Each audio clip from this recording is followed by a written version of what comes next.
Chapter 2 है, ठीक है, क्लास 8 का साइंस चैप्टर 2, ठीक है। इसमें है तड़ित और भूकंप। तड़ित को इंग्लिश में लाइटनिंग बोलते हैं और भूकंप यानी अर्थक्वेक, ठीक है। ये दोनों प्रकृति के भयानक रूप है, यानी एक नेचुरल डिजास्टर है, ठीक है, यानी प्राकृतिक आपदा में आता है लाइटनिंग और भूकंप, और बहुत ही ये डेंजरस होता है, ठीक है। ये चैप्टर का इंट्रो था। अब आते हैं इसमें टॉपिक क्या है, ठीक है। आप रोज रोज की प्राकृतिक परिघटनाओं से परिचित ही हैं, पर कुछ घटनाएं हमारे जीवनचर्या पर गहरा प्रभाव डालती है, यानी हमारे लाइफ पे ये चीजें अगर होती हैं तो काफी प्रभावित होते हैं हम, जान माल, पेड़ पौधे सब, बहुत सारा घर बिल्डिंग सबका नुकसान होता है, ठीक है। कुछ परिघटनाओं यथा पवन, चक्रवात, तूफान, बाढ़ आदि के बारे में आपने पिछली कक्षाओं में पढ़ा है। इन परिघटनाओं का मानव जीवन संपदा, प्राकृतिक संसाधनों पर पड़ने वाले प्रभावों के बारे में जानकारी प्राप्त की है, ठीक है। इनसे बचाव की तकनीकी को सीखा है, ठीक है, कैसे बचा जाए। सपोज भूकंप आ जाए, हम घर में हैं तो हमको घर में कहाँ किस कॉर्नर में रहना चाहिए, या टेबल हो तो टेबल के नीचे चला जाना चाहिए। अगर हम खेत में हैं, अगर ओपन जगह पे, तो वहां पे हम कहाँ हाइड होंगे ताकि वो बड़े जो भारी पेड़ पौधे हैं वो हमारे बॉडी पे ना गिर पाए, तो वहां पे हम कैसे सेफ रहें।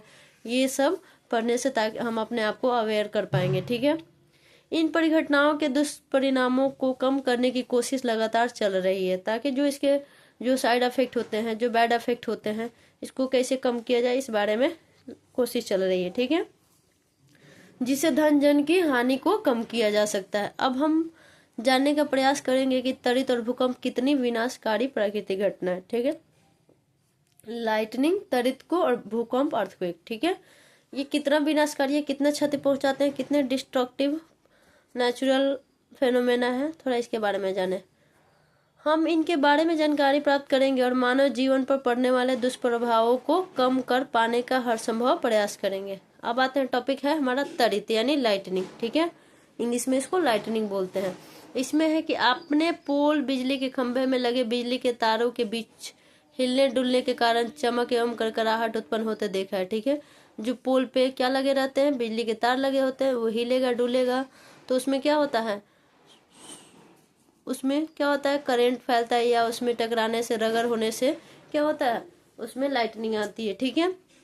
जैसा कि घर में भी कभी कभी ढीले प्लगों को खोलते और लगाते समय स्पार्क के कारण चिंगारी उठते देखा है। जब हम अपने घर में जो बोर्ड होता है उसमें प्लग होता है, उसमें हम कुछ लगाते हैं मोबाइल चार्ज के लिए या पानी गर्म करने के लिए, तो उसमें से हम देखें कभी कभी लगता है कि कुछ ये फ्यूज उसका उड़ गया, या उसमें शॉर्ट सर्किट हो रहा है, तो उसमें से स्पार्क जैसा चिंगारी देखते हैं। स्पार्क की वजह से जो चिंगारी हमको देखने को मिलती है, ठीक है। उसी प्रकार क्या आपने अक्सर अंधेरे में ऊनी और पॉलिस्टर कपड़े उतारते समय चिटचिट की आवाज सुनी होगी, अंधेरा में, ठीक है, ऊनी कपड़ा या पॉलिस्टर कपड़ा हम पहने हो तो वो थोड़ा चिट की आवाज करती है। ऐसा तो लगभग लोग नोटिस किया होगा, अनुभव किया होगा। या छोटी छोटी चिंगारी देखी है, क्या आपने अपने हाथों पर प्लास्टिक का स्केल रगड़कर कागज के छोटे छोटे टुकड़ों में उसे सटाकर देखा है। ऐसा तो लगभग हम लोग बचपन में एक्सपेरिमेंट किए ही हैं, ठीक है। प्रश्न उठता है कि आखिर ये कागज के छोटे टुकड़े क्यों सटे। मान लो हम लोग क्या करते हैं, अपने बाल में तेल लगाते हैं और ये क्या करते हैं, यहाँ पे पेपर का कागज का छोटा छोटा पीस बना लेते हैं, और इसी पेन से, अगर हम पेन से भी अगर सटा के देखते हैं तो इसमें चिपक जाता है, सट जाता है। क्यों सटा, इसके पीछे क्या रीजन है।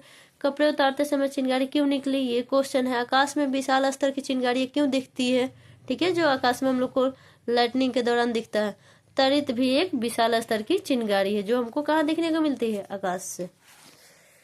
आते हैं, टॉपिक है, प्राचीन काल में लोग इन चिंगारियों के कारणों को नहीं जानते थे और इसे प्रकृति का प्रकोप समझकर अंधविश्वास में भयभीत हो रहे, सोचते थे कि अरे प्रकृति क्या कर रही है, अपना प्रकोप दिखा रही है, नेचर अपना क्या है, विनाशकारी रूप दिखा रहा है। लोग ये नहीं समझते थे, साइंटिफिक रीजन इसका नहीं समझते थे कि आखिर ये जो करकराहट है, ठीक है, ये चिंगारी है जो लाइटनिंग की वजह से आ रही है, वो क्यों आ रहा है, इसके साइंटिफिक रीजन लोगों को पता नहीं था। इसे लोग प्रकृति के प्रकोप समझते थे और अंधविश्वास से ही डर जाते थे, ठीक है। हम अनेक क्रियाकलापों द्वारा यह जानेंगे कि रगड़ से विद्युत पैदा होती है। रगड़ से क्या होता है, विद्युत, इलेक्ट्रिक पैदा होती है, प्रोड्यूस होती है, ठीक है। इलेक्ट्रिसिटी प्रोड्यूस कैसे होगा, तो रगड़ से। और संपर्क में नहीं रहने के बाद भी एक वस्तु से दूसरी वस्तु की ओर प्रवाहित होती है, ठीक है। इस प्रवाह को विद्युत उत्सर्जन कहा जाता है, ठीक है, जिस कारण तीव्र प्रकाश चिंगारी के रूप में उत्पन्न होता है, ठीक है।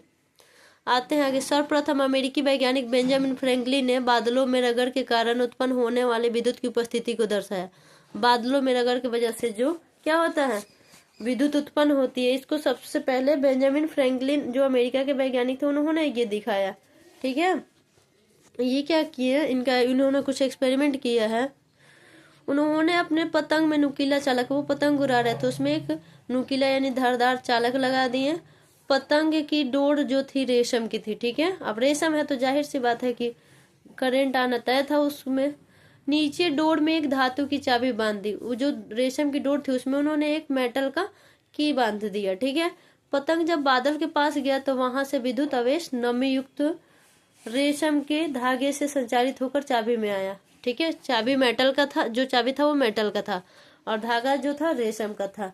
तो क्या हुआ, जब ऊपर गया तो उसमें क्या हुआ, उसमें नमी युक्त रेशम के धागे से संचारित होकर चाबी में क्या आ गया, करंट आ गया। ठीक है, क्योंकि वो उड़ा रहे थे तो ऊपर बादल के पास वो टकराया। ठीक है, जो उनका पतंग था। जब बेंजामिन उस चाबी के समीप अपनी अंगुली ले गए तो उन्हें झटका लगा और चिंगारी देखी। ठीक है, जब वो पतंग उड़ा रहे तो पतंग को जैसे ही पकड़े यहाँ पे, ठीक है, तो उस चाबी में क्या आ गया था, पूरा करंट आ गया था। ठीक है, क्या है उसके बाद, यह अब तक पहली बार साबित हुआ कि आकाश में कड़क बिजली के कारण, आकाश में जो कड़क होती है, जो बिजली चमकती है, आवाजें आती हैं, तो क्यों आती है, बिजली के कारण। क्योंकि उसमें बादलों में क्या है, बिजली है, तभी तो वो उन्होंने उस पतंग में पाया। ठीक है, और वह जमीन पर लाई भी जा सकती है। ठीक है, क्योंकि उन्होंने अपने पतंग के थ्रू, उनके पतंग के थ्रू तो जो अब बादलों में इलेक्ट्रिसिटी पाया गया वो उनके पतंग के थ्रू जमीन पे आया। ठीक है, इससे ये साबित हुआ आगे, परंतु आपको यह प्रयोग कदापि नहीं करना है। ठीक है, ऐसा एक्सपेरिमेंट हमको नहीं दोहराना है, क्योंकि पतंग से होकर बिजली की अत्यधिक मात्रा भी आ सकती है, ज्यादा मात्रा भी आ सकता है वह करंट का। अगर पतंग में ज्यादा मात्रा में आ गया तो उसको हाथ से पकड़ेंगे तो। इसी प्रयोग बेंजामिन जो थे उनके प्रयोग को दोहराने दूसरे वैज्ञानिक आते हैं। ठीक है, बेंजामिन के प्रयोग को आजमाने के लिए रूसी वैज्ञानिक, ये रूस के वैज्ञानिक हैं, इनका नाम है रिचमैन, ने इस प्रयोग को दोहराया। उनकी पतंग ने विद्युत की अत्यधिक मात्रा को खींच लिया। उनके पतंग में बहुत ज्यादा इलेक्ट्रिसिटी आ गई थी। ठीक है, यानी इलेक्ट्रिक चार्ज ज्यादा आ गया था, जिसके झटके से रिचमैन फौरन स्वर्ग सिधार गए।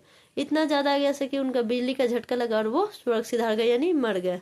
ठीक है, परंतु इस बलिदान ने तड़ित चालक की आवश्यकता और आविष्कार को जन्म दिया। उनके बलिदान की वजह से तड़ित चालक की आवश्यकता क्या है, उसकी आविष्कार को जन्म दिया कि चलो अब तड़ित चालक की का आविष्कार किया जाए। ठीक है, अब हमारा टॉपिक है 2.2 रगड़ से आवेशन। रगड़ने पे कैसे आवेश आता है, कैसे उसमें क्या होता है, इलेक्ट्रिसिटी प्रोड्यूस होती है। ठीक है, चलते हैं कि उसमें आवेश रगड़ने से कैसे विद्युत क्रिएट होता है। आप अपने एक मित्र अथवा भाई को जाड़े की शुष्क रात में स्वेटर पहनाकर प्लास्टिक की कुर्सी पर बैठाइए। ठीक है, उसे चप्पल भी पहने रहने को कहिए। अब सूखी गमछी अथवा तौलिए से कुर्सी की पीठ को धीरे धीरे पीटिए। कुर्सी का पीठ यानी बैक साइड। ठीक है, बच्चा बैठा है और ठंडा के दिन है, स्वेटर पहना है यानी ऊनी कपड़ा पहना है और चेयर पे बैठा है। चेयर कैसा है, प्लास्टिक का, और जो कपड़ा पहना है वो ऊनी का है। अब ऊनी और प्लास्टिक मिलेगा तो क्या होगा, घर्षण करेगा। जब उसके कुर्सी के बैक साइड से उस पर पीटेंगे या रगड़ेंगे तो क्या होगा, उसमें घर्षण उत्पन्न होगा, उसकी वजह से आवेश उत्पन्न होगा। ठीक है, आगे है, थोड़ी देर तक ऐसा करने के बाद आप टेस्टर उसके शरीर में सटाइए। टेस्टर का बल्ब जल उठेगा। ठीक है, क्योंकि उसमें आवेश आ चुका है।